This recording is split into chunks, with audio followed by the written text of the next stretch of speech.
Salut tout le monde, c'est Mathieu, très heureux de vous retrouver aujourd'hui pour une nouvelle vidéo Mercato. On va s'intéresser à ce qui s'est passé sur ces dernières semaines, sur ces derniers jours en Ligue 1 au niveau du Mercato. On avait déjà fait un premier point, mais là on va en faire un deuxième parce que le Mercato va se terminer dans quelques semaines, hein. Ça se clôture le 31 août, donc il s'en est passé des choses du côté des différents clubs de Ligue 1 qui ont réalisé des coups assez intéressants.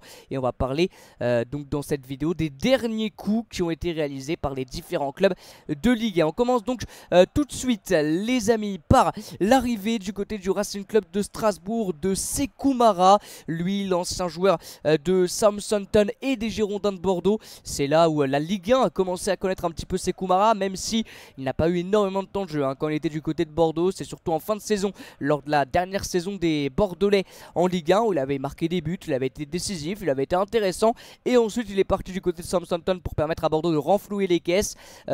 Et puis niveau stats à Southampton ça n'a pas été parfait, l'année dernière c'est je crois 3 buts sur une vingtaine de matchs, mais je pense qu'un retour en Ligue 1, un retour en France peut lui permettre de le relancer. Voilà, Sékou Mara qui arrive à peu près pour 12 millions d'euros donc du côté du Racing Club de Strasbourg.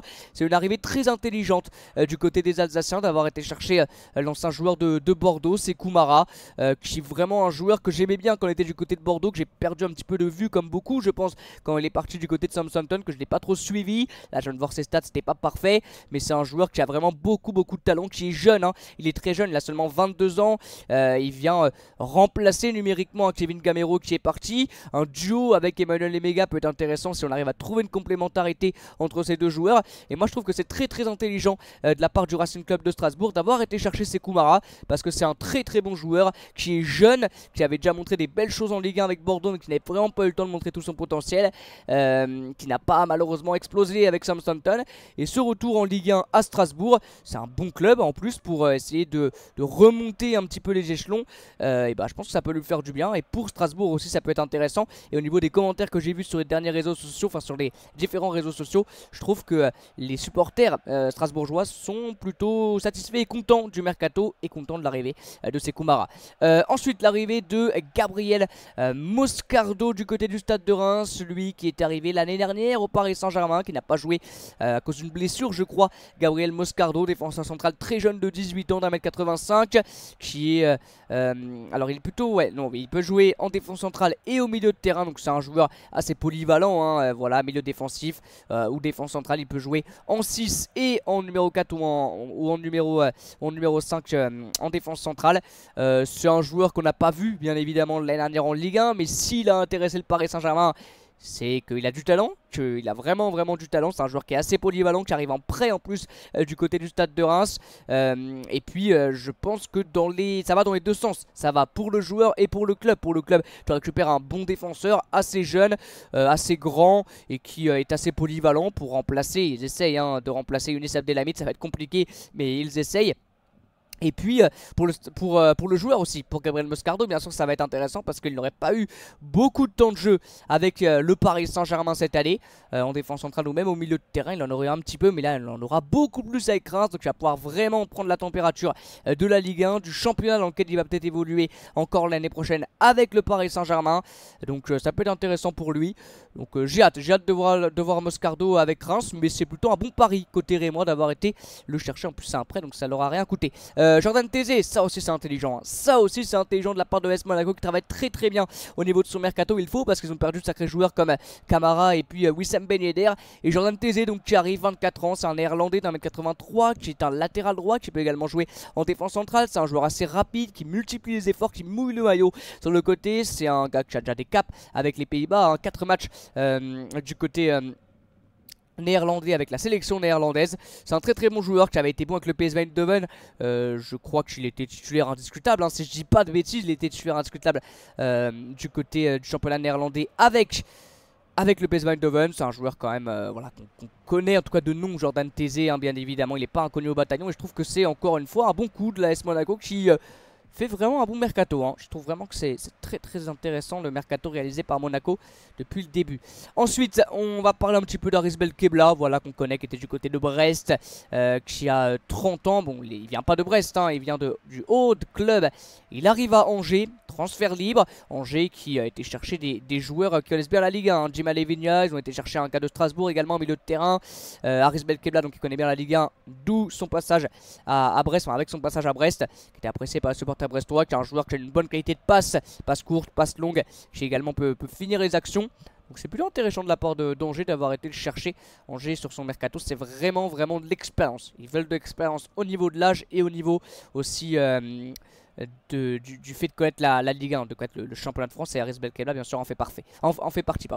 Ensuite Carlos Andrés Gomes, un joueur que je connais absolument pas, c'est un Colombien, un ailier droit. Rennes qui fait beaucoup de paris sur ce mercato. Ils ont perdu je sais pas combien de joueurs très bons et qui étaient indiscutablement titulaires sous Bruno Genesio l'année dernière, avec Martin Terrier, avec Désiré Doué, avec Arthur Théat, avec Enzo Lefebvre, j'en passe, peut-être que j'en oublie, il y a peut-être Benjamin Bourigeaud qui va partir. Et donc ils font le pari d'acheter des joueurs un peu inconnus du côté de la Ligue 1, mais c'est pas parce qu'on les connaît pas qu'ils sont nuls, hein, bien évidemment, très loin de là.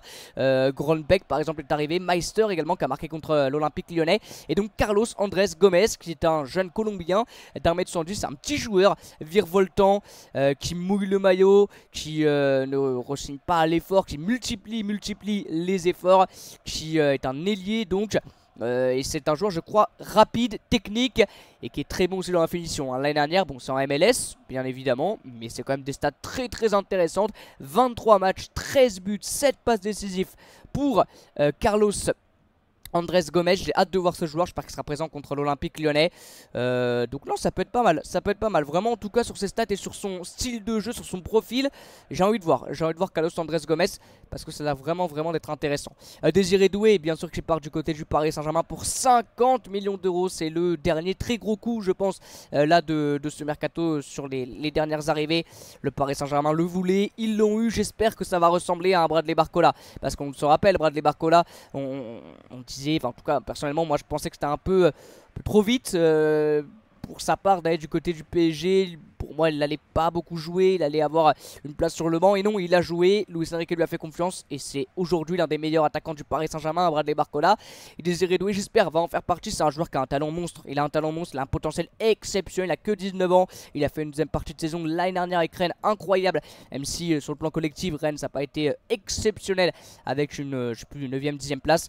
Il a fait des bons Jeux Olympiques avec un but, 5 passes d'ess pour Désiré Doué. C'est un joueur bien sûr, alors pas très rapide mais surtout très technique, très technique, vraiment avec ses pieds, lui il s'en met pas les pinceaux, il est très bon. J'espère un jour voir un trio, pourquoi pas, je sais pas moi, devant, malheureusement là il est blessé, mais Ramos, Barcola et Désiré Doué. On pourra pas avoir un trio Barcola, Doué, Dembélé, parce qu'aucun des trois peut jouer en 9. A voir comment aussi Désiré Doué va être utilisé, hein, ce qui va être utilisé en numéro 10, ce qui va être utilisé en 8, ce qui va être utilisé sur un côté. Il est très polyvalent, le petit Désiré Doué. Il peut jouer à gauche, il peut jouer à droite, il peut jouer en 10, peut-être même en 8, en milieu relayeur. Donc c'est un joueur qui va aider vraiment le PSG. Je pense qu'il va jouer, mais j'espère qu'il va être très bon, parce qu'il a du potentiel et j'espère vraiment pas le voir sur le banc. Paris Brunner, lui c'est un jeune qui était du côté de Dortmund, qui arrive à Monaco mais qui a été prêté du côté du Cercle Bruges. Carl Johnson, bon là ça fait un petit moment maintenant, parce qu'il a pu jouer le premier match du côté de Strasbourg. Il vient de Bordeaux, 34 ans, il était aussi à Guingamp. C'est un joueur très expérimenté qui va remplacer Bellarouche, parce qu'il ne comptait pas sur lui, je pense, le club strasbourgeois. Donc Carl Johnson, c'est pas mal, il a déjà fait un super match contre Montpellier où il a été énorme, Carl Johnson. Mark McKenzie, qui est un petit défenseur central de 25 ans, qui vient du côté de Genk. Il arrive donc à Toulouse. C'est un jeune joueur, ouais, de 25 ans, qui avait été intéressant je crois l'année dernière avec Genk. Il avait pas mal de temps de jeu et défensivement il avait des bonnes stats. C'est un défenseur assez grand, 1m84, donc ça peut être pas mal côté Toulouse, hein. Pareil, Toulouse recrute pas de joueurs connus en Ligue 1, mais ça marche souvent très bien, et je pense que Mark McKenzie ça peut être pas mal, parce qu'il a quand même assez d'expérience, il est pas non plus tout jeune, 25 ans, et on a vu, hein, des matchs et des duels. Je pense que ça peut être pas mal. Diego Moreira, pareil, Strasbourg, qui a été chercher un ancien de Ligue 1, lui qui était à Lyon l'année dernière. On l'a pas trop vu avec l'Olympique Lyonnais. Diego Moreira, il était aussi à Chelsea, prêté à Lyon, l'a prêté à Strasbourg. À voir ce que ça va donner, parce qu'on l'a pas vu du tout. Je sais pas du tout à quoi ressemble son niveau de jeu et même son potentiel à Diego Moreira. C'est un ailier qui peut jouer à gauche et à droite, qui est assez virevoltant, assez technique, mais à Lyon il n'a pas beaucoup joué, donc à voir avec Strasbourg ce que ça peut donner.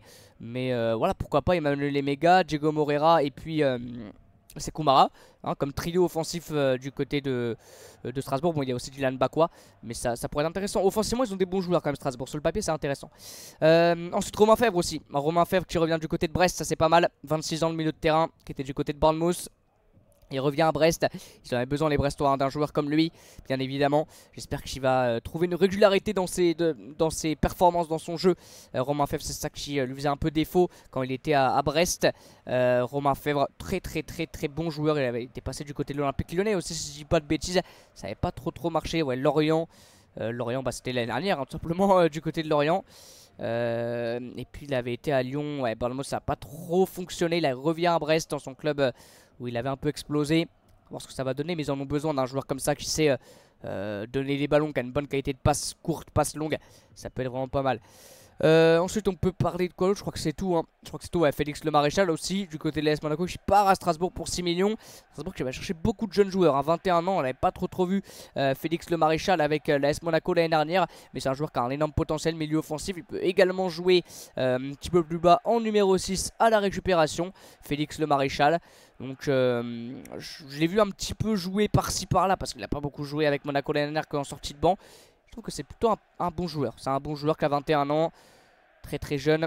On fait confiance aux jeunes, hein. On fait confiance vraiment aux jeunes du côté du Racing Club de Strasbourg. J'espère pour eux que ça va fonctionner.